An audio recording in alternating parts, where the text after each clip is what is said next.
దేశం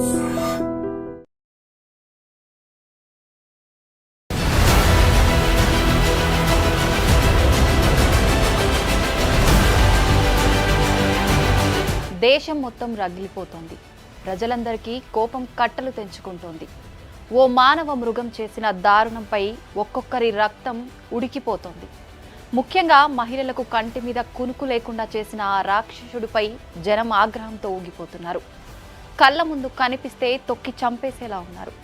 ఆ చీడపురుగుకు ఉరే సరైన శిక్ష అంటూ నిరసనలు తెలుపుతున్నారు.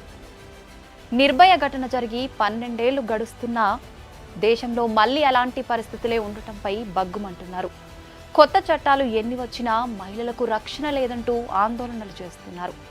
మమ్మల్ని బతకనివ్వరా అంటూ పాలకులను దేశ ప్రజలు ప్రశ్నిస్తున్నారు.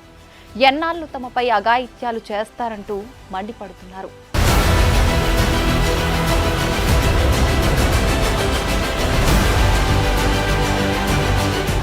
వైద్యో నారాయణో హరి. వైద్యులు దేవుళ్లతో సమానమని అర్థం. అలాంటి వైద్యులకే రక్షణ లేకుండా పోతే, ప్రాణం పోయాల్సిన వైద్యుల ప్రాణాలు తీసుకుంటూ పోతే, మరికొద్ది రోజుల్లో స్టెథోస్కోప్ పట్టుకుని ప్రజలకు వైద్య సేవలు అందించేందుకు ట్రైనింగ్ అవుతున్న వైద్య విద్యార్థినిని అత్యంత కిరాతకంగా పొట్టన పెట్టుకున్నాడు ఓ కీచకుడు. పశ్చిమ బెంగాల్ రాజధాని కోల్కతాలో జరిగిన ఈ అమానుష ఘటన యావత్ దేశాన్ని కుదిపేస్తోంది. కోల్కతాలోని ఆర్జికర్ మెడికల్ కాలేజీలో ట్రైనీ డాక్టర్ను దారుణంగా అత్యాచారం చేసి చంపేశారు. ఈ అత్యాచార హత్య ఘటన యావత్ దేశాన్ని దిగ్భ్రాంతికి గురిచేస్తోంది.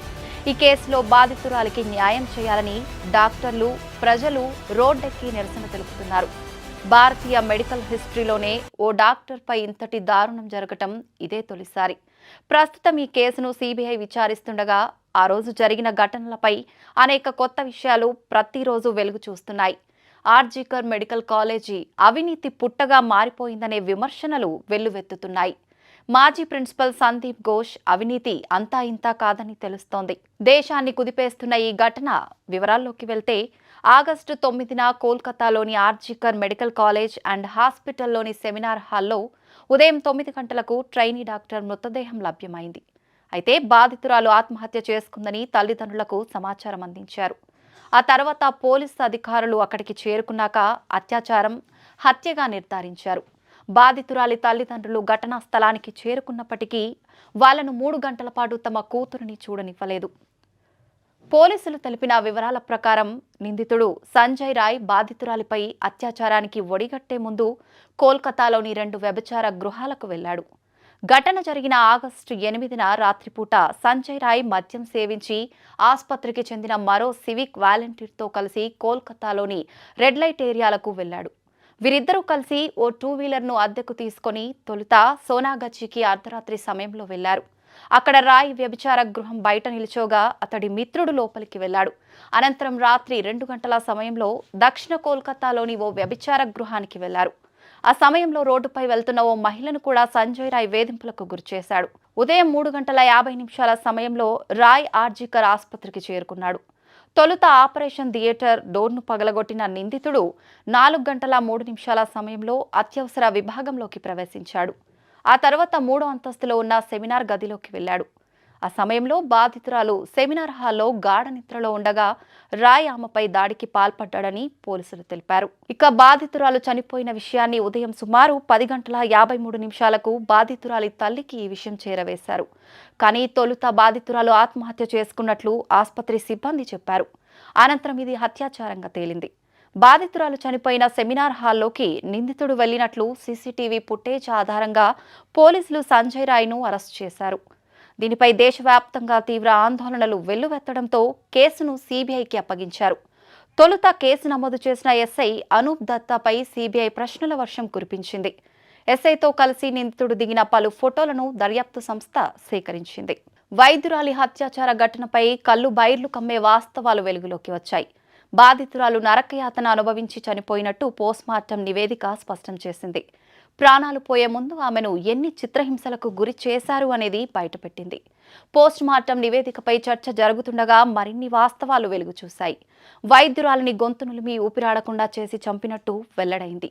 మర్మాంగం ఛిద్రమయ్యేలా అత్యంత కిరాతకంగా నిందితుడు ప్రవర్తించినట్టు రిపోర్టు స్పష్టం చేసింది. బాధితురాలి శరీరంపై మొత్తం 14 గాయాలు ఉండగా ముఖం, తల, మెడ, చేతులు, ప్రైవేట్ పార్ట్స్లో చాలా చోట్ల గాయాల గుర్తులు ఉన్నాయని పోస్ట్ మార్టం నివేదిక బహిర్గతం చేసింది. సాయం కోసం అరవకుండా నోరు నొక్కి గొంతు నులిమి విలవిలలాడేలా చేసి ప్రాణాలు తీసినట్లు నివేదికలో వెల్లడైంది. దీనివల్ల థైరాయిడ్ మృదులాస్థి విరిగిపోయింది. ఇది ఖచ్చితంగా హత్యేనని, ఊపిరితిత్తుల నుంచి తీవ్ర రక్తస్రావమై పలుచోట్ల రక్తం గడ్డకట్టుకుపోయిందని తెలిపింది. అయితే శరీరంలోని ఎముకలు ఎక్కడా ఫ్రాక్చర్ కాలేదని మాత్రం వివరించింది. రక్త నమూనాలతో పాటు శరీరంలో గుర్తించిన ఇతరత్రా ఫ్లూయిడ్లను ఫోరెన్సిక్ విశ్లేషణకు పంపారు. కేసులో అరెస్టు అయిన ప్రధాన నిందితుడు సంజయ్ రాయ్కు వ్యతిరేకంగా మరిన్ని ఆధారాలను సేకరించారు. బాధితురాలి గోళ్లలో ఉన్న చర్మం, రక్తం నమూనాలు అతడి డిఎన్ఏతో సరిపోయినట్టు సీనియర్ పోలీస్ అధికారి తెలిపారు. నిందితుడు దాడి చేసే సమయంలో బాధితురాలు సగం నిద్రలో ఉన్నప్పటికీ తీవ్రంగానే ప్రతిఘటించిందని అన్నారు. దాడి సమయంలో బాధితురాలు గాఢ నిద్రలో ఉన్నందున నిందితుడికి కొంత ప్రయోజనం లభించిందని నివేదిక పేర్కొంది.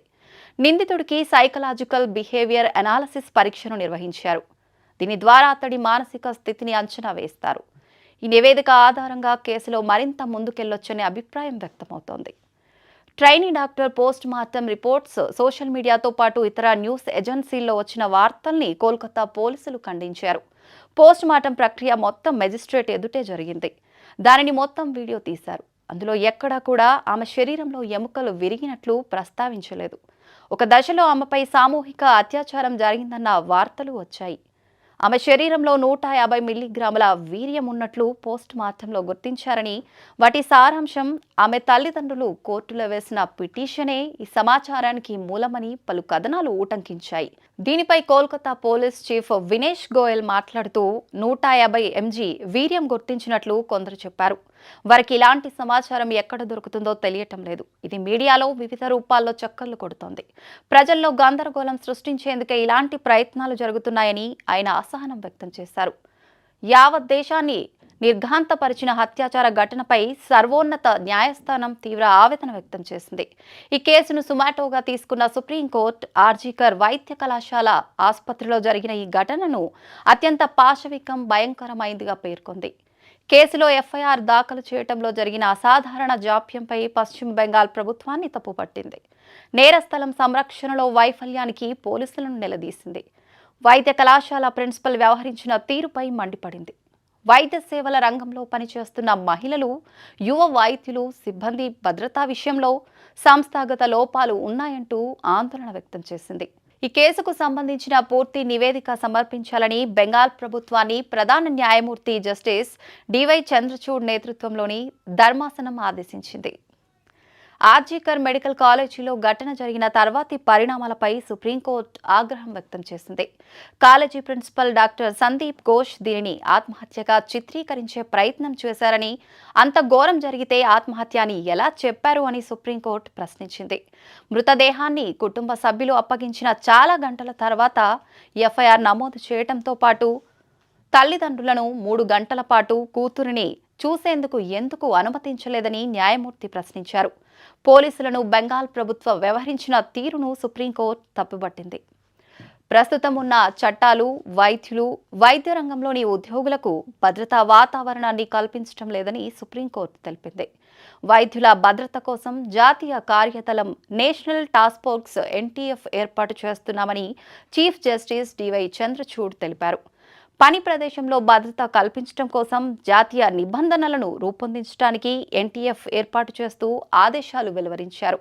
Surgeon vice admiral Arti Sarin నేతృత్వం వహించే ఈ కార్యదళంలో ప్రముఖ వైద్యులు, నిపుణులు సభ్యులుగా ఉంటారు. అన్ని ఆసుపత్రుల్లో సురక్షిత పరిస్థితులను కల్పించేందుకు చేపట్టాల్సిన చర్యలపై 3 వారాల్లో నివేదిక ఇవ్వాలని ఎన్టీఎఫ్ను ధర్మాసనం ఆదేశించింది. వైద్యుల భద్రత కోసం సుప్రీంకోర్టు నియమించిన నేషనల్ టాస్క్ ఫోర్స్లో 2 హైదరాబాద్ ప్రముఖులు ఉన్నారు.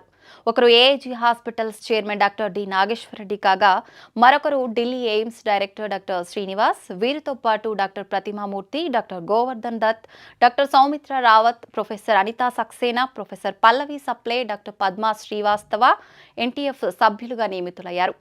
కేంద్ర కేబినెట్ కార్యదర్శి, హోంశాఖ కార్యదర్శి, ఆరోగ్య కుటుంబ సంక్షేమ శాఖ కార్యదర్శి, జాతీయ ఆరోగ్య కమిషన్ చైర్పర్సన్, జాతీయ పరీక్షా మండలి అధ్యక్షుడు సభ్యులుగా ఉంటారు. హాస్పిటల్స్లో వైద్యుల భద్రతపై సుప్రీంకోర్టు కీలక సూచనలు చేసింది. ఆసుపత్రుల్లో అత్యవసర సేవలు అందించే గదుల వద్ద అదనపు భద్రతా ఏర్పాట్లు చేయాలని చెప్పింది. ఆసుపత్రుల్లోకి ప్రమాదకర వస్తువులు రాకుండా బ్యాగేజీ తనిఖీ చేయాలి. పేషెంట్లు కాకుండా లోపలికి వచ్చే సందర్శకుల సంఖ్యపై పరిమితి ఉండాలి. రద్దీని నిర్వహించడానికి భద్రతా సిబ్బందికి ఏర్పాటు చేయాలి. వైద్యులు, నర్సులకు విశ్రాంతి గదుల వసతి కల్పించాలి. మహిళలు, పురుషులకు వేర్వేరుగా గదులు ఉండాలి. Biometric, face recognition equipments install చేసి హాస్పిటల్లోని అన్ని ప్రాంతాల్లో సరిపడా వెలుతురు, సీసీ కెమెరాలను అమర్చాలని సుప్రీంకోర్టు సూచించింది. మరీ ముఖ్యంగా రాత్రి 10 గంటల నుంచి తెల్లవారుజామున 6 గంటల మధ్యలో రవాణా సదుపాయం కల్పించాలని తెలిపింది.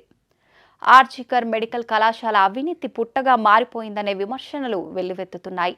ఆ కళాశాల మాజీ ప్రిన్సిపల్ సందీప్ ఘోష్ అవినీతి అంతా ఇంతా కాదని తెలుస్తోంది.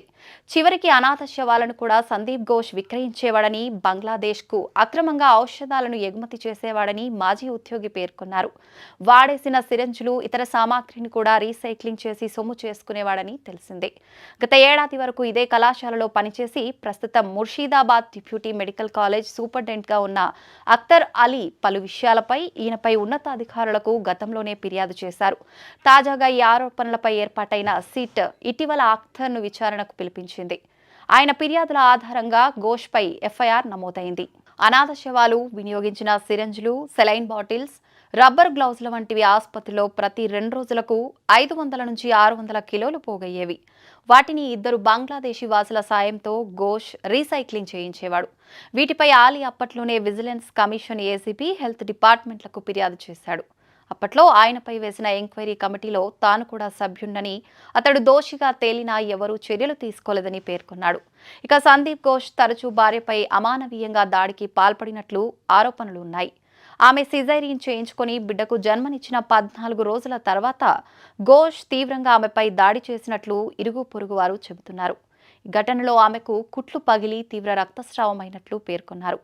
చుట్టుపక్కల వారితో కూడా అతడు సక్రమంగా ప్రవర్తించేవాడు కాదని పేర్కొన్నారు. ఈ కేసులో ఇప్పటికే నిందితుడు సంజయ్ రాయ్కు పాలిగ్రాఫ్ లై డిటెక్టర్ పరీక్ష నిర్వహించేందుకు కలకత్తా హైకోర్టు అనుమతినిచ్చింది. ఈ దారుణం చోటు చేసుకున్న ఆర్జికర్ మెడికల్ కాలేజ్ మాజీ ప్రిన్సిపల్ సందీప్ ఘోష్కు కూడా నిజ నిర్ధారణ పరీక్షలు నిర్వహించాలని సిబిఐ యోచిస్తోంది. ఇంతటి అఘాయిత్యాన్ని ఆసుపత్రి యాజమాన్యం ఆత్మహత్యగా పేర్కొనటం తీవ్ర విమర్శలకు దారితీసింది. క్రమంలోనే ఘటన జరిగిన 2 రోజుల తర్వాత కాలేజీ ప్రిన్సిపల్గా ఉన్న డాక్టర్ సందీప్ ఘోష్ రాజీనామా చేశారు. ఈ కేసులో ఆయన కూడా విచారణను ఎదుర్కొంటున్నారు. ఇప్పటికే సిబిఐ పలుమార్లు ఆయనను ప్రశ్నించింది. అయితే విచారణ సందర్భంగా సందీప్ ఘోష్ పొంతనలేని సమాధానాలు చెప్పినట్లు తెలిసింది. రౌండ్కు తన జవాబులను మార్చి చెప్పినట్లు సిబిఐ అధికారులు వెల్లడించారు. మరోవైపు ఈ కేసుపై కోల్కతా వ్యాప్తంగా పెద్ద ఎత్తున ఆందోళనలు వ్యక్తమవుతున్నాయి. క్రమంలోనే నిందితుడిని కోర్టులో హాజరుపరచడం అధికారులకు సవాల్గా మారింది. అతన్ని కోర్టుకు తీసుకెళ్లే సమయంలో దాడి జరగొచ్చు అనే అనుమానాలు వ్యక్తమవుతున్నాయి. దీంతో సిబిఐ కట్టుదిట్టమైన భద్రతా ఏర్పాట్లకు సిద్ధమైనట్లు సమాచారం.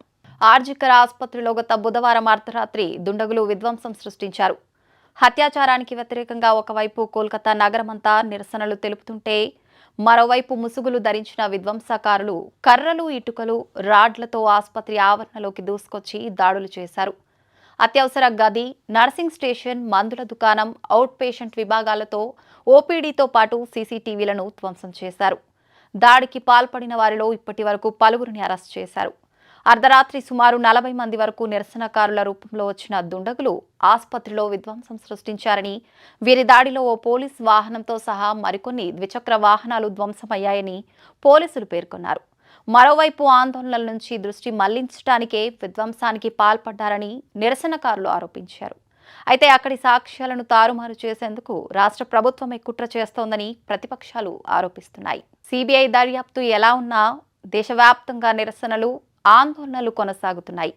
ఇప్పటికైనా ఆసుపత్రుల్లో పనిచేసే సిబ్బందికి, ముఖ్యంగా మహిళల రక్షణకు కఠిన చట్టాలు రూపొందించాలని దేశ ప్రజలు డిమాండ్ చేస్తున్నారు.